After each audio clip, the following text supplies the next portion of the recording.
আর কেউ পাঙ্গা নেবে নাকি খাদানের বক্স অফিসের সঙ্গে? মানে এখনো কি কারোর ডাউট আছে নাকি 2024-এর সবচাইতে ব্যবসা করা সিনেমাটার নাম দেবদার খাদান? এই ডাউট যদি আর কারোর থেকে থাকে, প্লিজ কমেন্ট বক্স ওপেন করা আছে, একটুখানি এসে কমেন্ট করে জানাবেন। আর যাদের ডাউট নেই তারাও কমেন্ট করে বলো যে 2024-এর সবচাইতে ব্যবসা সফল সিনেমাটার নাম আর কোনোটা নয়, খাদান। হ্যালো এভরিওয়ান, আমি পৌশালী চলে এলাম আজকের প্রথম ভিডিও নিয়ে। প্রথমেই বলি সকলকে ভেরি গুড মর্নিং। আশা করছি তোমরা সবাই খুব ভালো আছো। আজকে খাদানের 28তম দিন এবং গতকালও আমরা দেখতে পেয়েছি সোনালি ডালনপে যখন দেবদা হল ভিজিটে গিয়েছিলেন, 1200-1250 সিটের একটা হল কীরকম হাউসফুল থাকতে পারে, কি পরিমাণ মানুষ, কি পরিমাণ ক্রেজ আমরা ভিডিও দেখতে পেয়েছি। তো এখন আমরা এই ভিডিওতে গতকাল অর্থাৎ ডে 27-এর বক্স অফিস কালেকশন নিয়ে কথা বলবো। কীরকম কি ব্যবসা গতকালের ডেটে হয়েছে। আমি না এটাই শুধু ভেবে অবাক, শুধুমাত্র সোনালি ডালনপ সিনেমা হল থেকে গতকাল খাদানের আয় কত টাকা হয়েছে। মানে এটা সত্যি আমার প্রচণ্ড জানতে ইচ্ছে করে। তোমরা ভাবো না, আমরা গড়ে ধরে নিলাম যে চলো 80 টাকা করে টিকিট প্রাইস, 100 টাকাও আমি ধরলাম না, 80 টাকা করে টিকিট প্রাইস। 80 × 1200 হলে এক্স্যাক্টলি কত অ্যামাউন্ট দাঁড়ায় আমরা একটুখানি ক্যালকুলেট করে নিই, যাতে এক্স্যাক্টলি তোমাদের বলতে পারি। দেখো, আমি চাই না যে অঙ্কে কোনো রকমের কোনো গড়মিল থাক। আমরা এখানে করি 80 × 1200, তাহলে যেটা আমরা পাচ্ছি 96,000 টাকার ব্যবসা শুধু একটা শো থেকে হয়েছে সোনালি ডালনপ।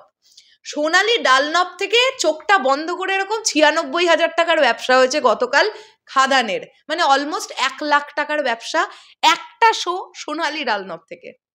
বাদ বাকি জায়গাগুলো তো আমি ছেড়েই দিলাম। সিঙ্গল স্ক্রিনে কিন্তু ওয়ার্কিং ডেতেও আমরা মোটামুটি 60%, 62% এরকম অকুপেন্সি দেখতে পাওয়া যাচ্ছে, যেটা হ্যাবক পরিমাণ অকুপেন্সি। এবং মাল্টিপ্লেক্সেও কিন্তু আমরা দেখতে পাচ্ছি বেশ ভালো রকমের একটা অকুপেন্সি ওয়ার্কিং ডেগুলোতেও দেখতে পাওয়া যাচ্ছে। তো গতকালের ডেটেও খাদান মোটামুটি 18 থেকে 20 লাখ টাকার একটা ব্যবসা করেছে, এটাই আমার ধারণা। এবং আমি প্রতিদিনই তোমাদেরকে প্রায় সেম অ্যামাউন্টটাই জানাচ্ছি।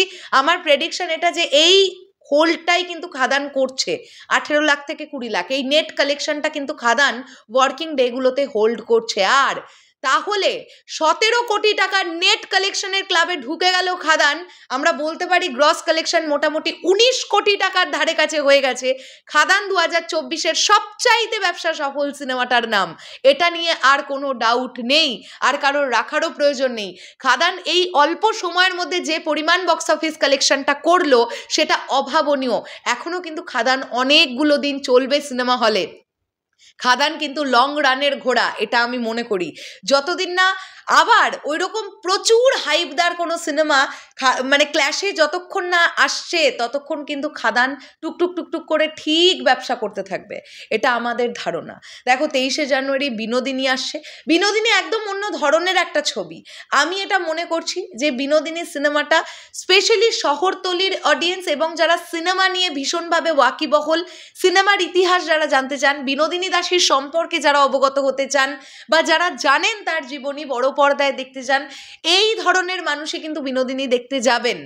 হ্যাঁ, তো বিনোদিনীর অডিয়েন্স আর খাদানের অডিয়েন্স আমার মনে হয় যে কমপ্লিটলি আলাদা আমি বলবো না, বাট অনেক অংশেই আলাদা, সেটা তো আমরা বলতেই পারি। যাই হোক, এরকমই যদি ব্যবসাটা খাদান ধরে রাখতে পারে তাহলে খাদানের মানে নেট কালেকশন কি, আমি বলতে পারি যে নেট কালেকশন 23 কোটি 24 কোটিও চলে যেতে পারে যদি এই হোল্ডটা খাদান রাখতে পারে। এটা একটা দারুণ দুর্দান্ত লেভেলের হোল্ড। মানে প্রথম 27 দিনে 17 কোটি টাকার নেট কালেকশন, যদি আমার প্রেডিকশন ঠিক হয়ে থাকে, অফিসিয়াল আপডেট এলে আমরা বুঝতে পারবো, তবে আমার প্রেডিকশন খুব একটা ভুলভাল হচ্ছে না, সেটা তো তোমরাও বুঝতে পারছো। সো আমার ধারণা 17 কোটির ক্লাবে ঢুকে গেল খাদান নেট কালেকশনের দিক থেকে। এবার দেখা যাক অফিসিয়াল আপডেট আমাদের কাছে আসুক, তারপরে আমরা না হয় সেটা নিয়ে কথা বলবো। চলো, তোমাদের কি বক্তব্য এই পুরো বিষয়টাকে নিয়ে ডেফিনেটলি কমেন্ট করে জানিও। আসছি আবার খুব শিগগিরই নতুন কোনো ভিডিও নিয়ে, তাহলে এখনের জন্যে টাটা।